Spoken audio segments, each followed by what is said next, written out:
Napakasimpleng lutuin pero napakasarap ulamin.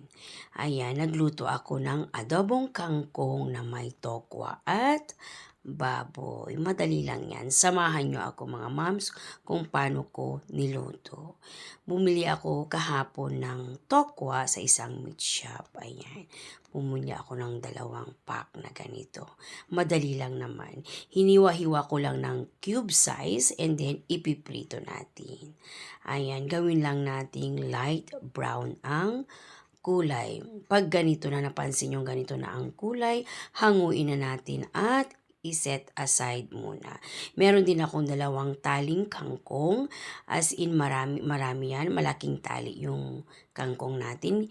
Himayin lang natin hanggang sa dulo kunin natin as long as malambot ang tangkay. Then naggisa na ako dyan ng bawang at sibuyas. Paamuin lang natin ang bawang natin para masarap ang lulutuin natin. Then sinunod ko rin dyan yung ating sahog na baboy. Kinat ko din ng cube size. Ayan. Naglagay din ako ng 2 spoon na toyo. Lasahan nyo na lang. Naglagay din ako ng 2 spoon na water pang palambot lang. And then ilalagay na natin ang ating kangkong. Yan, napakadami ng ating kangkong. Yan.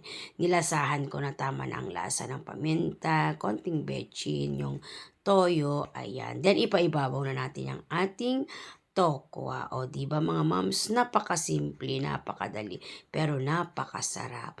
Ayan na, pwede na tayong kumain. Thank you for watching. God bless po sa lahat. Ingat-ingat po tayo. Bye!